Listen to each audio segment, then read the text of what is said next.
Hey, everybody, Mark Herman, a.k.a. LA Bengals fan on most of the major platforms. And I'm joined here with Jake Sirkus of the Jake Sirkus podcast. And this is the Week 7 preview of Jungle Talk. Yeah, all right. So here we go.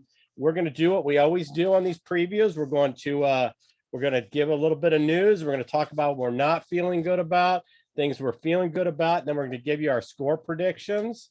And Jake, you want to tell them where they can find all your stuff before we get started? Yeah, you guys can follow me on Twitter. That's where most of my Bengals stuff comes out, at Jake Sirkus. That's Sirkus, spelled a little bit funky, but just Jake Sirkus on Twitter. Make sure to go give my podcast on Spotify and YouTube some love. The Jake Sirkus podcast, 3 episodes per week.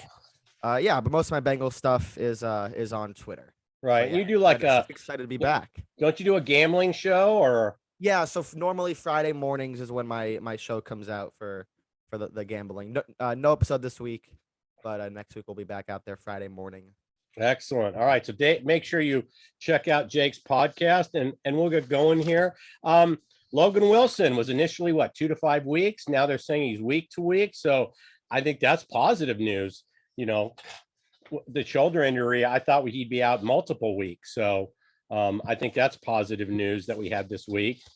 Yeah, I think Zach said it. I think it turned into day to day, and he might actually play on Sunday. I doubt he does. Right, that's good. That it's not going to be closer to a month. That it might be just closer to a few games.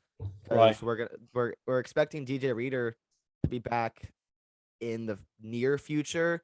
So defense is playing really well. They're going to get some pieces back as the time goes on. Yeah, I would love to have Reader back by the Cleveland game.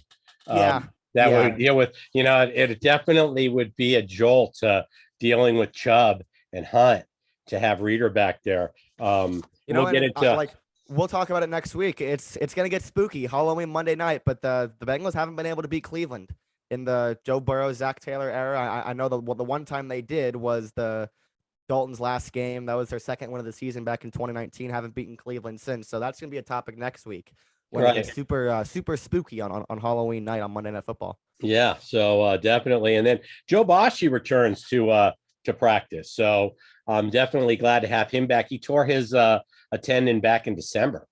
So he was a special teamer last year who gave some really nice reps, and the coaching staff has raved about him. They picked. I don't even think they drafted him. They picked him up off a practice squad.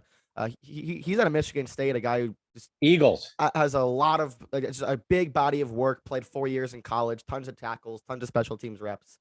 Yeah, that's always going to be good if he's dressed up on Sundays. Yeah, I think we grabbed him. He played the 2020 season on the Eagles, so I think we grabbed him off their practice squad and there you go. Hey, great. We can use him, especially if Wilson's going to miss any time.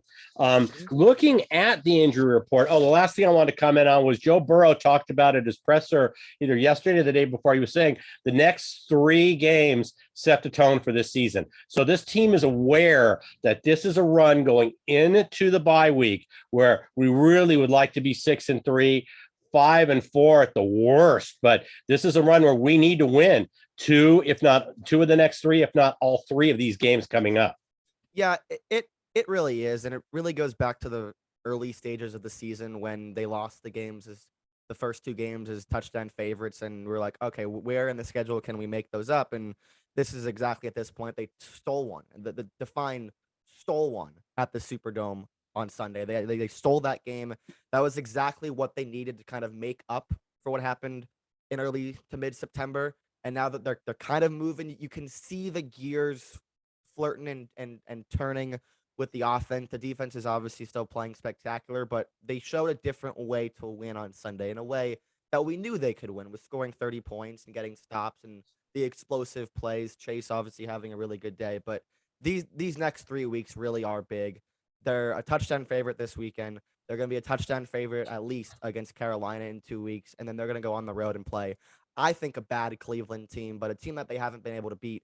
But this year, a team that they surely should be able to beat in prime time before Watson comes back the first time that they play them. Yeah, I couldn't agree more. I had us losing in Dallas. This was before the season started, so Dak's not hurt. I had us possibly losing in Dallas and losing in New Orleans. But obviously winning the Pittsburgh game. So we're getting back on track when we, on my season prediction, by getting the Saints game. So injury report, T. Higgins is back to full practice. So that was nice to see. Jamar Chase is limited, but I'm not really that concerned. The team doesn't seem concerned. So I think he's going to play on Sunday. Collins was limited in practice, but Collins hasn't even been practicing the last 2 weeks, and he's been playing. So we haven't had any event that would keep him out. So there's nothing really that's shocking on the injury report, other than, and we knew Logan Wilson coming into this week. We knew that when he left the game. So yeah, the Higgins seems like he's completely good. He played only 5 less snaps than Jamar Chase did on Sunday. 9 targets, same amount as Chase. Boyd with 6, so really mixing with 5. So it's huge that the Bengals and Burrow, they're starting to spread it out and getting everybody involved, because that's what we were looking at before the season. Even Hayden Hurst is getting involved as the weeks go on, and that's kind of the extra juice that the offense had with the upgrade from CJ, and the energy that Hurst brings. So yeah, I think getting Higgins off and healthy, because he didn't play much at all in the Baltimore game on the road, so that kind of was a little sucky. But yeah, it's big to have everyone really healthy on the offense, and now we focus on the defense, and I don't know, maybe our second and third best defensive players on the shelf for this game. Right. So let's take that right into what we're not feeling good about. And we'll start right at it. I mean, our run defense, it's hard to feel good after getting gashed, for 228 yards in New Orleans. So that's definitely a concern. They have run, and we've got the Falcons, who have run for over 150 yards in all their games this year, all but one, actually. So 5 of their 6 wins, they're 3-3 also.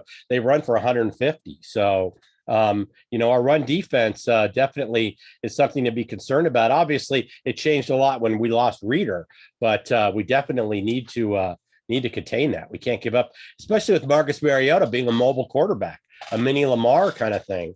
No, for sure. Atlanta, one of the top 10 teams in yards per rush, are averaging 4.9 yards a rush, but what I'm more terrified of is Kyle Pitts. I don't think the Bengals have had answers to elite tight ends over the last 3 years. That's kind of the one thorn in Lou Anarumo's side the last couple of years, is defending opposing tight ends. They don't really have a guy, and now with Logan Wilson out, that's even more crippling with Kyle Pitts lurking. Arthur Smith has been really weird in terms of how he's involved Kyle Pitts in the passing game, but I think the one thing the Bengals can do to kind of counteract, just missing Reader sucks, to kind of counteract Atlanta's explosive rushing attack, is to just get ahead early. And this is a defense that they should be able to get big plays and score touchdowns instead of field goals. Atlanta's red zone defense is not good. Their down-to-down defense is even worse. So the X factor is getting the ball early. I would say that if they win the toss, this is one of the games where they should go out and receive and go up 7-0, and a couple stops here and there, and just limit the big rushing plays. That's kind of what I've seen from Atlanta, is their touchdown drives are energized by long plays, whether it's Mariota. I haven't seen anything on Cordell Patterson. I know he didn't play last week. They're on like practice squad running backs, but still, this scheme is why they got Arthur Smith from Tennessee. It's the explosiveness, setting up play action, and just winning at the line of scrimmage. And the Bengals, obviously, without DJ Reader, it's going to be talked about throughout Sunday and obviously this whole week. But one of the things they can do is getting ahead and making them throw the ball, and making Mariota drop back to pass in tough situations. And then, the only threat really they have outside is Kyle Pitts, and obviously Drake London is in up and down the season with injuries, but Kyle Pitts is the guy that they have to target, and we'll see what happens. And missing Logan Wilson sucks, because he's normally the guy to guard the tight ends, but we'll see. Yeah, it's funny. I had that done. I said Pitts was a concern of mine, and I said right here, currently they're not using him properly, but that's going to change. And I don't want it to change this week. I don't want to be this is the breakout week for Kyle Pitts, because they finally figured out how to get him involved in the offense. Let that happen next week after they play us, because they aren't using him properly. Drake London's actually been getting most of the work. I was wrong there. I just looked at his snap counts. He leads the team in snaps outside of Marcus Mariota. He leads all the skill position players in snaps. It's obviously Kyle Pitts is second, and London's one of the highest graded rookie receivers, so he's actually been playing a lot better than I thought. I haven't really watched much Falcons this year, but they're a gritty team. Is frisky is kind of how you would describe them. Bengals open up at 6.5 point favorites, as they should. They're the better team. They're at home, but you can't. This is not a look past spot. You have Cleveland on deck, so you have to be careful there. But this is not a team that you can just look past like last year and the year before when they weren't very good with the remainings of the Dan Quinn era. Arthur Smith, you can see he's getting the pieces he wants, but this is still a very much work in progress defense, and that's where the Bengals need to capitalize because you have to put yourself in a situation where you know that Kyle Pitts and Drake London are going to get theirs, but Bengals have what has now turned into a lockdown corner, something they have not had in a long time. Chidobe Awuzie, Bengals had some great seasons with William Jackson, but what Chidobe Awuzie has done in his time with Cincinnati has overtaken that, and that's kind of the weapon the Bengals have on defense. They do have an elite pass rusher as well, so you're starting to see the Bengals defense kind of really turn into a marquee unit, which they haven't done in the Taylor era. And it's awesome to see, and I think Lou's done a great job. But the Bengals have the two best units in this game. That's just that's just how it's going to be, and it's a game that they need to win, and it's a game that they should win. Yeah, if you look past anybody in the NFL, you're going to get beat. I had, Atlanta's playing very carefree and loose. They're one of the surprise teams. We thought they were going to be one of the bottom teams. They're 3-3. They're the only unbeaten team against the spread. And they may in fact keep that going with the 6.5 point lead. The way we've been beating teams, unless we give a lot back. This will be a close game. They may be 7-0 against the spread and lose this game. They've been underdogs in most of their games. They were an underdog last week in San Francisco and won against San Francisco. So, like I said, that may keep going. And they're playing really well under Mariota. He may be one of these late blooming quarterbacks who's kind of now found his game. Rich Gannon was traveled all over the place before he landed with the Raiders and had his success. Jim Plunkett was a journeyman before he got to the Raiders and had his success. So, he just may be one of those late bloomers. Yeah. The Bengals have, kind of moving, Mariota's been fine. Like, he's not an elite quarterback. He's not really something that you can just say, oh, we're terrified of him. Kind of like the Dalton thing. Like, we knew that they were moving the ball, but the Bengals have the better offensive unit, and it should show. And it did in the Saints game. And it needs to show in the Falcons game. They have to get pressure on him. They have to make him drop back to pass, something that I have faith that they'll do. But on the other side, Atlanta is allowing a lot of pressure, and they're not getting much pressure. So we should realistically see, this is now week 7. So it's game number 7 with this new offensive line. I would expect this to be another breakout game for the offensive line. Atlanta is the 29th ranked team in pressure rate. They don't blitz a lot, which is what it is, but they're not getting much pressure with 4. So that's where I think the X factor is Burrow just getting to his reads, taking what they give him, because he knows that he's not going to get pressured that much, and he's not going. It's funny because it's almost like you're reading my notes, and we don't talk before the show because I like this to be very natural, very organic. But I said right here, the Falcons. So we're going to transition right to the good now. We're done with the bad. The Falcons do not have a great pass rush. They have only 8 sacks on the season in 6 games. And so if we have problems with protection this week, that is going to be a horrible sign. This is a team. We have coming up. We played the Cowboys. We played the Steelers with Watt. We came off the Saints. We have played some very difficult defensive lines that have presented a lot of pressure issues. This is not one of those teams. We should be able to pass the ball this week.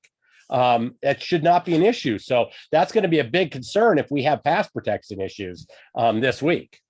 I think the Bengals should be able to pass the ball every week. Like we're kind of all really scared as fans, but I don't think they're scared in that locker room. They know that they have that no matter who they play, they're not playing the Legion of Boom out there, and there's 4 most dangerous players on the opposition on the defensive side of the ball. The Bengals have so much more talent than this team, and that's the case in every game that they're going to play for the next 5 years. It's just how it's going to go. They've drafted so well. They've gone out and got guys on both sides of the ball, and they're under contract. It's just like they should move the ball against anyone. And really, the first 3 weeks, first 4 weeks really scared us.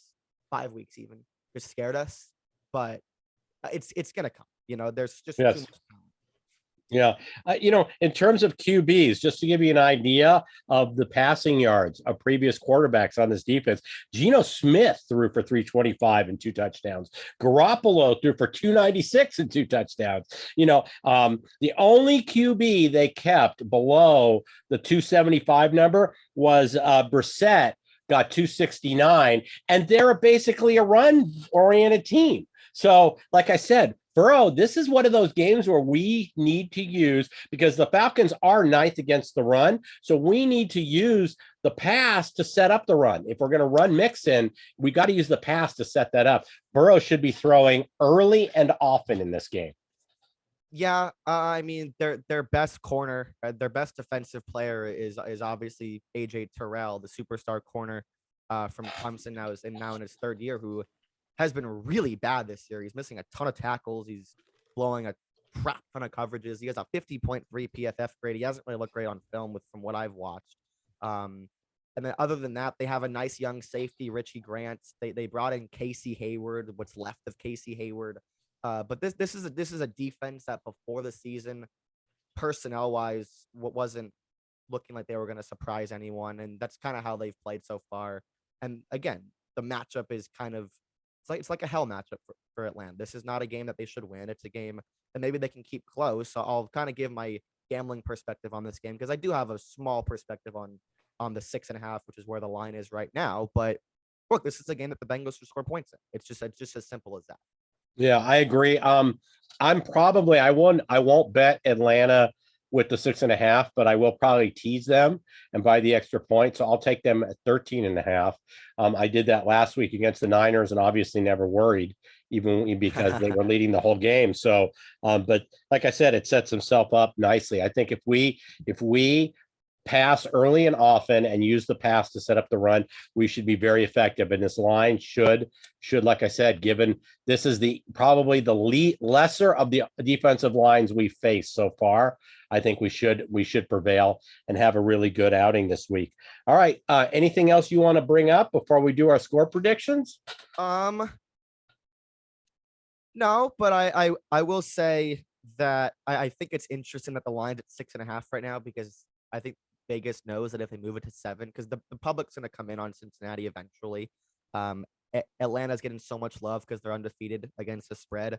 The line shouldn't move to 7. If it does, I think that's when the sharps will go in on Atlanta. But the 6.5 is such a really just bad number. I actually like Cincinnati at the 6.5, because I think it might go to 7, and then I'm like, no thanks. I'm not. Then they kind of have to win by 10 there. So right. I do like the 6.5. I really do think the Bengals are just so much the better team. And there's this Jeff Sagarin. He has his Sagarin ratings. It's kind of the most reliable power rating system, where he puts every team to a point value, and he has the Bengals as the 4th best team in terms of his power ratings, and he has Atlanta at 26, which is a 12-point difference. When you add 3 points to home field, his ratings have the Bengals as 15-point favorites in this game. So he's really high on the Bengals. Obviously, the spread will never be 15. That's crazy. But his power ratings suggest the Bengals as are better than are better by double digits. Especially playing at home. So I do like the 6.5. I'm probably going to take it, but I just think that I don't think Atlanta's very good. I think San Fran outplayed them. Jimmy G threw 2 interceptions. A snap went over his head. That led to a touchdown. Atlanta went up 14-0 6 minutes into the game, and then were out, and then had like 1 touchdown drive with the rest of the game. Like they were outplayed for most of that game by obviously a really good San Fran team, but a San Fran team that isn't, miles better than the Bengals, and the Bengals are playing at home, and I don't think Atlanta's a great road team. And yeah, this is like I can give my score prediction. I don't think the Bengals score 30, because I think they get ahead and then kind of do what they always do and lay off, and then kind of let Atlanta maybe come back. But yeah, I have 28-17 Bengals.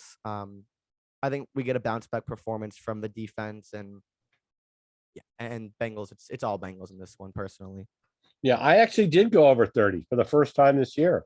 I got 31-20 is what I've got. So once again, I do like the Bengals. I like the Bengals covering, although I always prefer money lines. I just like to take the points out. I'm a risk averse person. I'd rather take 3 money lines than take 2 games against the spread on parlays. But I really think the Bengals put this away. I think they come out. I think they score fast. If this game is close at half, I'm going to pound the second half Bengals. If this is even remotely, if we're only up 3 at half or something, I'm telling you right now, people, money line Bengals second half. That's it's really funny because our second half defense is starting to get some national attention, because they were really good last year, and it's one of the reasons why they ended up making the Super Bowl. Yes, the defense just was nails in the second half, and that's carrying on over into this year. And I tweeted a couple hours ago, Warren Sharp did a tweet about our third quarter defense, and I was like, I think that we're going to get the benefit of the doubt a little bit, because I don't think there's going to be many head coaching jobs open.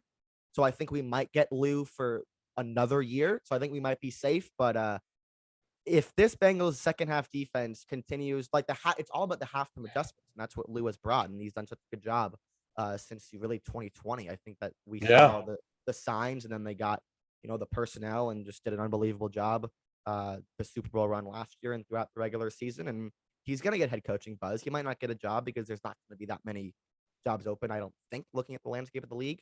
But the Bengals, if they keep just being complete nails in the second half, this is going to turn into like some national thing. I mean, everyone's going to start live betting the Bengals, because everyone knows they start slow, and now people are going to start knowing, oh, the reason why they're winning games is because the opposition's not scoring the last 30 minutes of the game. And that's really what it's been like this year.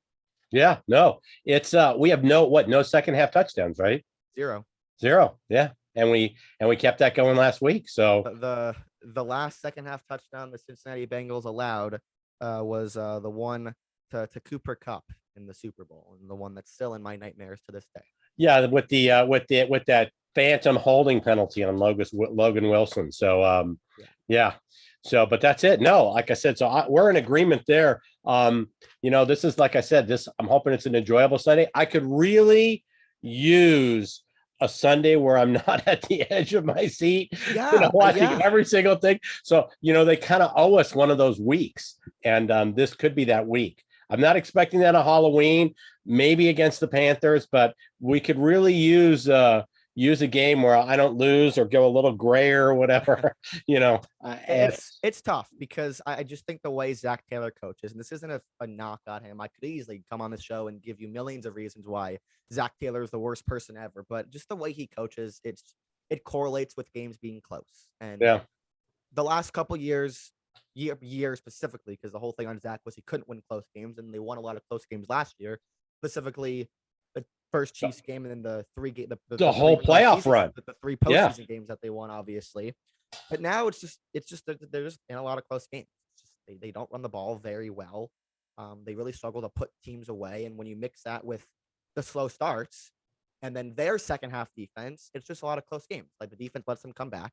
They always come back. They're very tough. They love each other. It's a great locker room, and that's what Zach has run. Credit to him and Lou and Ryan and Darren Simmons. I think this coaching staff's great. And it's just a lot of close games. So, but again, Atlanta, just beat, just win. Like, don't go to 4-3, above 500 for the first time this season. Right. And then you have a long week. Focus on Cleveland. I love this. Cleveland has a divisional game on the road this week, so their focus is on Baltimore. Obviously, a much more challenging game than Atlanta at home. So I like that. Long week. Travel up to First Energy Stadium and win your first divisional game of the season, because they're 0-2 in the division. So the Cleveland game is going to turn into a must-win, I feel. Yeah, well, especially for division record on the tiebreaker. So, yeah, I agree. So, if you don't subscribe, please subscribe. It's all we ask. And go ahead and hit the thumbs up on this video, because it helps us out in the analytics. And one more shout out before I forget. I wanted to thank Josh Huffman over at Cincy Bob's. I got my David Fulcher bobblehead my signed one. I know it's his 5th consecutive sold out series. So if you don't follow Cincy Bob's, go ahead and do that so you can get some of these bobbleheads because he has the them getting signed. Jake, remind them where they can find all your stuff. Yep, just follow me on Twitter at Jake Sirkus. That's just Sirkus for that last name, and then the Jake Sirkus podcast on Spotify and YouTube. And remember, Fridays, you want more gambling news. This is that's the podcast to be listening to. So yeah, I post my my full card every Saturday morning for college. College, I'm more of a recreational bettor. I'm actually 77-75 on college football this year against the spread. So we're exactly a little bit over 500 up, I think 0.3 units barely. But the NFL is really where I do my damage. I talk to a lot of people who are like very close to professional gamblers. I'm 59-44 ATS on the NFL season so far, and I do have some nice picks for this weekend that I'll post on Twitter Sunday morning. Good. Keep that train rolling, baby. Keep that train rolling. All right. Well, I'll be back with a recap right after the game. I think Heath's going to be joining me. That's the plan right now, but we'll definitely get a recap right after the game. Jake will be back next week to do our preview again. So I'm really looking forward to it. And with that, I'm going to say, "Hoo day, everybody." And hopefully we're blowing the victory horn on Sunday because we're 4-3. Take care.